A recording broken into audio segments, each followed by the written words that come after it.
Welcome to the stage. I'd like to have a very warm welcome to Artemios Miropoulos. Please welcome Artemios. Thank you. Thank you, Justin. In all the rehearsals, he kept saying my name wrong, but now he got it right, finally. I've got it there. Wonderful career. Artemis has a terrific career, over 20 years in sales and marketing and senior positions at Johnson & Johnson. And he now has a fantastic company in leadership called Linkage that is based here in Athens. In addition to that, his focus today, and we wanted to bring a broader reach within Stoicism, without Stoicism, about some of the great lessons from Greek history and historical context and philosophy from a wider perspective. Artemis, welcome to YPO. Thank you very much. Thank you. Good morning. It's a pleasure and an honor to be with YPO. Thank you very much, Aurelius Foundation, for this one. As Justin mentioned, I have a business background, and for the past 18 years, I'm training executives, senior and middle management executives in leadership. I do keynote speeches, I do trainings, I'm a coach, in all different forms of trying to reach out to people, develop them as better people, leaders. But as the years go by, I get more philosophical, actually. And I realize that the most interesting parts of our lives and facts of our lives lay at the bottom of our CV, not at the top. So I have three daughters, Milena, who is 26, who is a psychologist, Nefeli, who is an electrical engineer, and the last one you love, Artemisia, who is a nutritionist. Everyone says we need this one first, and then the rest would come. And our wife, my wife Julie, takes care of all of us. And in the past 2.5 years, I have taken exams and I've succeeded. I'm now graduating a master's degree in prehistoric archaeology at the University of Athens, because I've always loved this, and I realized that in this one life we have, we need to squeeze everything inside. So I had to do it. I did it. I went to Crete. I took pictures of Minoan remains, and then I went to Mycenae. And I did the same thing, and I studied hard, and I passed. Well, I competed the best of 23 and 24s. Well, they are tall, these guys, but okay. And I got to enter at a very good position, and I'm graduating next month, hopefully. So what is prehistory? Prehistory is not too far back. Well, it is actually. It's 3,000 before Christ to approximately 1,000. It is what we call the Age of Bronze. And it's got three major civilizations inside: the Cycladic civilization, the Minoan civilization, Crete, and the Mycenaean, which is the guys who went to Troy and fought the war against the Trojans. Why is it called prehistory? Because there is no written history. We don't know what exactly was going on at that time. So archaeologists are trying to interpret what they're finding in the soil, architectural remains and so on, and are rewriting history. And this is, well, to me, it's very exciting, and I have all this inspiration to transfer to my leadership students. For example, we don't know if there was a King Minos. On the contrary, we have strong indications that in Minoan Crete, 1900 BC, there was some sort of a democratic administrative system. Are you interested in this, or am I boring you already? Okay, yes? Fantastic. All right, now, I will be telling you stories. Well, actually, I'm not in the philosophy part. I mean, we stuck this word there just to connect with the rest. I have to be very honest with you. I'm with history and archaeology, but I'm trying to bring this to business people. Why am I doing this? Because I believe that the answers we're looking for in managing and people and leading our organizations have puzzled humanity for centuries before us, and the answers have been given. And our great-great-grandfathers who care about us have, well, before iCloud and CDs and memory sticks, they have put these into myths and symbols, and they have conveyed these to us, and all we need is to read the signs. For example, one of the key challenges when I'm teaching leadership is, what is your role as a leader? I mean, how does your life change when you get responsibility for other people? And this goes for business, but it also goes for family and so on. And what is your role? I mean, there are hundreds of books written about this. But to me, and this is me, if you don't agree, it's okay, I go back and say, what is the institution that's been leading society successfully for 1,000 years now? Come on, there you are. Church, thank you very much. Yes, people may say army, but church. So let's go and see what are the symbols. I mean, how does church answer this question? Now, inside a church, all this congregation and people who gather for the mass, and rich people, poor people, orphans, or the mayor, etc. Church calls them, all of them, how? The what? The flock. Isn't that sheep? Well, it is said with respect to the people, it's the flock, so it's sheep. Right. And the priest is what? The shepherd. There you are. There's your role and responsibility to the people that you lead. So next time you're having a difficult discussion on performance or attitude or behaviors, or, I want to give you more and I want to put pressure on you, these are difficult discussions, you need to have in mind, I mean, the other side will challenge and provoke and revolt. You need to have this composure because you need to care. I used to use the word, you need to love people to lead them. If you don't, they will know and they will not be led by you. So everything we teach, it is not communication skills. It's not Hollywood acting. You cannot pretend. If you don't like someone, this someone will know, and they will not really do the most they can for you. So these are the things that I'm trying to set up. And, well, okay, philosophy, I'm philosophizing now. I got to write a book, which, thank you very much, YPO. I think you've all received it. You haven't, you will. It's got 25 stories of leadership from ancient Greece. What I'm trying to do is I'm trying to collect some, very powerful stories and then connect it with our modern challenges, business, environment, and so on. So today, for the next 25 minutes, I will be sharing 2 stories from this book with you. Now, the first story is about resilience and the power of heritage. Now, do you want Troy? Do you want what? Spartans, Athenians? Choice? Sparta. We are in Athens. For God's sake. Listen, I'll make a deal with you.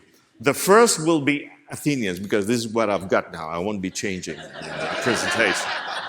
The second, however, will be Spartans. And in this second story, I will be using my favorite Bethany's material, the documentary Bethany. Are you here? All right, the Spartans, and thank you very much for this. Okay, story number 1, the Athenians. Now, we go back 5th century before Christ, Persian Wars. Have you heard of the incidents there? This was the Persian Empire back then. Huge, 36 nations, starting from Libya, Egypt, Syria, and Palestine, all the islands, big islands of the East Aegean, Turkey, Iran, Iraq, Pakistan, Afghanistan, huge resources. The king is Darius, and on the western side of it, Greek city-states, Athens, Corinth, Thebes, independent city-states. In the year 499, these cities that were Greek colonies but subject to the Persian king revolt. The Athenians sent 25 warships and an expedition to help. So do Eretrians. Eretria is a city over here with another 5 ships. The revolt doesn't go well after 5 years. It's been subdued. And the Persian king asks a servant who brings him his milk every day. I don't know if it was milk, but breakfast. Tell him, whisper to his ear, do not forget the Athenians, which means that you have to punish them because, people should know they cannot be involved with your internal affairs and so on.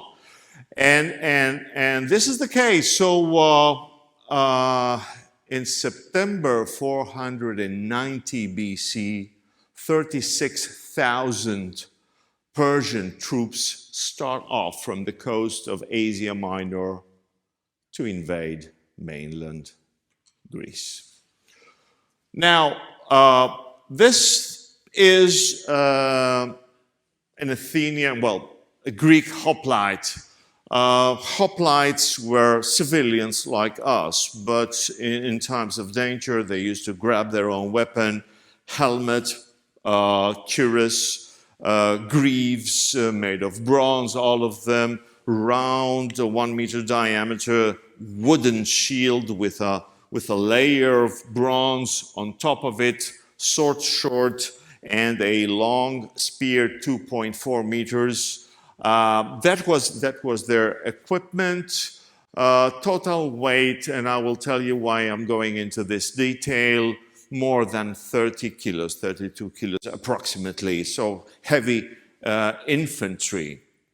As I said, the Persian armada sails from Asia Minor. Their first stop is the city of Eretria. There is a battle, but the Eretrians cannot face. The Persian army had never been beaten before. It was the huge superpower of ancient times. All men are killed. Women and children are taken as slaves on board the ships. They never came back. They were sold in the depths of Asia as slaves. So now the Athenians know the Persians are coming. There is no room for discussion, no room for negotiation. Their next stop will be Athens. The Persians land on the eastern coast of this peninsula called Attiki. This is Athens, this is us, this is the place the Persians land, and the name of this place is Marathon. For the non-Greeks, does it ring a bell? Yes. This is Marathon. Marathon is a plain. Why did they land in Marathon instead of closer to Athens? Because the soldiers had to stretch their legs before the battle, and because their most important weapon, Asiatic people, was cavalry. So cavalry needs long stretches of land to maneuver and move and so on. So Marathon was ideal. The Athenians sent all their male forces, maximum 10,000 hoplites. No Greek city-state could provide more than 10,000 at that time. The Persians were 36,000, invincible, superpower, cavalry and everything. The Athenians sent someone to Sparta to ask for help. The Spartans are, just looking at the moon and looking at the sun and their religious calendars and everything, and say, we will come when the sun meets the moon. They don't come. They come too late, as always.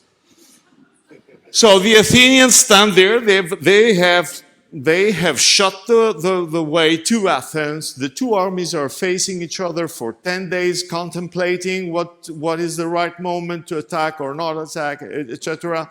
Herodotus, who wrote the history, says that they were secret messages that were passed to the Athenians by the crews of the Persian fleet, who were Greeks, by the way, the Greek colonies in Asia Minor. So there were messages. We don't know why the Persian cavalry did not fight in this battle, because they didn't. We assume that the Persians, after 10 days, decided to leave Marathon and strike somewhere else. So the first thing they did, they boarded their cavalry onto ships, because it's a lot of logistics and everything. At that time, the message came to the Athenians, now it's the time. So, on the morning of, probably somewhere in the first week of September, close to where we stand, 490, the Athenians decided, and they moved to battle. I will not talk to you about strategies and everything. I will talk to you about the toil they had to go through this particular day of the Battle of Marathon. Usually, the formation that was used was the so-called, who knows the word? Phalanx formation, meaning one next to the other. With my shield, I protect half of my body and the right side of my companion to the left, and so on, which means that you had to march in a steady pace so that this shield behind which soldiers were protected, would not break, would not open. They didn't do that. That day, they started walking in a phalanx formation, but soon they broke out and they started running and charging to the Persians. Why? Because opposite them was the second deadliest Persian weapon. There were thousands of Persian archers. These bows are called composite bows. They are made of horn and wood, and they have a deadly active range of more than 200 meters. And these guys were very, very well trained. So when the first volley of thousands of arrows flew to the air, these guys, having calculated distance and the pace and the speed of the enemy army approaching them and so on, the Athenians start running, which made this first volley of arrows flew over their heads, land behind them. They escaped this first deadly hit. Then they started fighting hand to hand. So this running was the first toil under the hot September sun of Athens. 32 kilos of bronze on you. You have to charge yelling. That's the first one.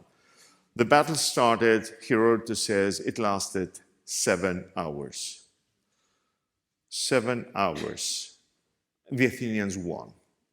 And so it makes it, 6 o'clock in the afternoon, 6:30. They had won. Yes, they were exhilarated. They were so happy, adrenaline flowing, and they made a mistake. Instead of regrouping and leaving the Persians run to their ships, they started chasing them. And Marathon is a flat, but most of Marathon is a swamp. So just imagine, after 7 hours of hand-to-hand battle, you have to run, and with your feet inside mud and lifting your knee-high steps and finding your steps and so on. that was at the end of the day, maybe it was 7:30. They made their last battle of the day in front of the Persian ships that had been drawn on the sandy beach near Marathon. They captured 7 ships. The rest, however, managed to be pulled to open sea. By that time, maybe it was 8 or a bit later. It's getting dark at that time. The Athenians were so happy, so proud. They couldn't believe they had done it. But then they got the shock of their lives, because what they saw the Persian fleet not turning to the east back to Asia Minor. They saw the Persian fleet sailing south, which means they intended to sail around Cape Sunion, where you'll be going on Sunday, and attack Athens. And where was the army of Athens? In Marathon, and they were exhausted. Many people do not know that on this particular night, the whole Athenian army had to run the first marathon back to Athens. The Athenians rout the Persian infantry, but the danger isn't over yet. The Persians aren't sailing back to Asia. They're heading straight for Athens. Miltiades sends a Greek messenger from Marathon to Athens with news of the victory. The Athenian runs the 26 miles from Marathon to Athens, runs into the town square, yells up his hands, Nike, which means victory, and drops dead, probably of a heart attack or a stroke. And this is where we get the phrase to run a marathon. 26 miles, the distance from Marathon to Athens. But at the same time that this inaugural race is being run, Miltiades realizes that the fight is not yet over. Once Miltiades realizes what the Persians are doing, he sends another runner back to Athens to alert them. Then he assembles his troops for a forced night march back to the city. It's hard to imagine how tired these infantry guys are at this point, but if they hope to save Athens, they have to keep going. The Athenians march all night long. It's difficult to know how long it would take the Persian ships to sail to Athens from Marathon, a distance of about 62 miles by sea. While a ship of that day could make the trip in about 10 hours, a lot would depend on the currents, weather condition, weight that the ship was carrying. Also, it's possible that some of the ships with the cavalry might have already sailed for Athens a day or so before. So Miltiades can't be sure if he had won the battle and lost the war. Early the next morning, the Persian commander Datis enters the Athenian harbor with his 600 ships. Now, that was the sandy beach where the Persian ships had landed. And back then, the road to Marathon was not along the coast because it was blocked by marshes. The Athenians climbed this mountain. Historians talk about this march to Athens. Personally, I'm not convinced that if you're in such a stress and your families and your cities under danger, you do not simply walk to Athens. So I went to Herodotus and I tried to find the particular point where the historian describes this incident. It's not more than a line and a half. It says that they headed to Athens as fast as their legs could bear them. To me, this is not just simply walking. So I have a friend who does the marathon race, but he's an ordinary mortal. I mean, he walks and then he runs a little bit and then he walks a little bit. And then I asked him, how many hours do you do that? How many hours do you think he said? 6. Exactly, 6 hours. I believe that they started at around 11 because they had to eat something, they had to take care of the wounded. They climbed the mountain. Historians who filled in the gaps centuries afterwards, maybe it's a myth, I don't know, say that many did not make it and fell on the way. The army could not stop to take care of them. What they did is they picked their shields and went on. In the morning of the next day, around 5 o'clock, they reached Athens. This point, which is a kilometer from here, from that point, a few 100 meters down the road, you can see Phaleron, which is the sea. At that point, they saw the Persians entering the port, and what they did is they didn't engage in a second battle. Maybe they couldn't. What they did is they stood in one line and they held the shields, and the shields of the fallen were held by children and women from Athens. So when the sun rose, the Persians saw this bronze, shiny line of shields before Athens. They saw there was an army there, and they turned bows back to Persia. This is how Athens was saved. Now, I know I won't be telling the second story next time. So, okay. I believe that I know there are thousands of stories of heroism across the world, such as this. What I'm trying to say is when you want to motivate your employees, people, or when you're facing a difficult situation, what you do is you go back to your heritage.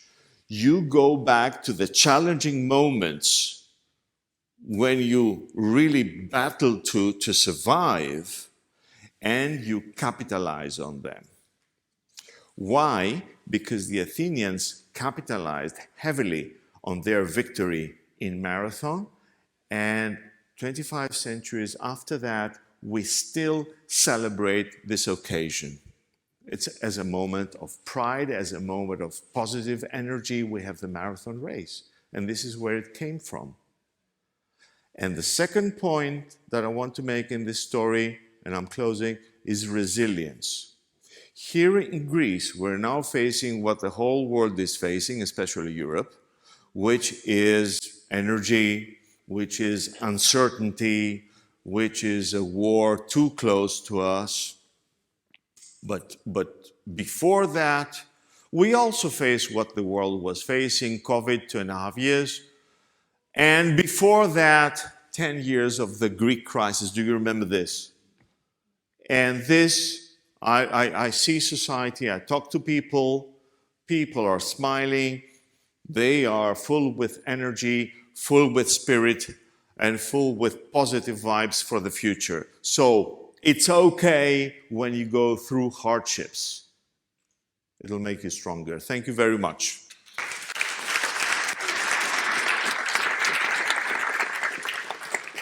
Stay for a couple of questions. Any questions, please? I'd like to ask a question myself. Okay. I'd like to ask a question myself. Please. I would like to have some other questions. One of the things that's very interesting when I hear that story about drawing on heritage, you talk about leadership in that example. Where do you think the leadership failed on the Persian side? Because they had. There was no ownership. And this started off from their leader, who was the Persian king, who just suggested they go punish someone. So there was no cause, no purpose, no vision, if you wish, no scope behind their mission. So they came, they punished the first city in Eretria. They had proof of that. They had enslaved women and children of Eretria on their ships. So why give another battle? That's it. No ownership. No ownership. Okay. Question, please, for Bethany. No, I'm saying sorry, I was outside. Hi, Bethany. Talking about the scarf. Well, yes, we will all miss your beautiful clip from the Spartans because I won't be doing this story, not today. But I am a great fan of yours. Oh. Great.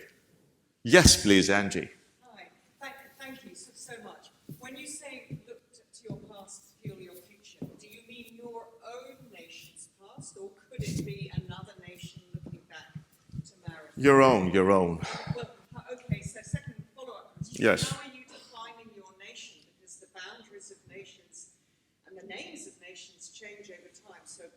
current Iranian, could they look back to the Persian Empire? Or is that too big? Do they have to look back to the beginning of modern Iran? I mean, the whole way... Yes, very good point. First of all, when I said look back to your past, I was meaning the organizations that you lead. I'm not a politician. I'm doing leadership to business owners and CEOs and managers and so on. So go back to the past of your organizations, to the beginning when your fathers started it, if you're a second or a third generation owner, or to hard times of your organizations, and capitalize on that. Make a, just to collect memorabilia, pictures, build on it. This is what we do as consultants when we go into a company to create this culture of motivation and pride and so on. To your second question, I was giving this lecture once to the United States, and most of my audience were Americans and Canadians, but we had people from Europe. And when I finished it, I wasn't aware of what was happening. This guy comes with, dark, complex, and he says, listen, guy, this is all over. Can't we just call it a truce? He was Iranian. I said, come on, guy. I mean, after 2,500 years, I like that because he's still there. I mean, well, you beat us, but yeah, okay, you were great. So yes, people are carrying this heritage. And if we are to talk about nations, we're supporting Ukrainians right now and Ukraine. And we all do, and Greece is together with the Western world and the free world to do that. But between you and me, Ukrainians are now creating their heritage, and you have to pay with blood for it. You don't just, get like that. Now they are creating, to me, their pride, their heritage, their prospect for the future, and they're doing great. So, thank you very much, Angie. I don't know if I've answered your questions. Thank you. Okay. Artemis, thank you so much. Thank you very much. Thank you, Justin.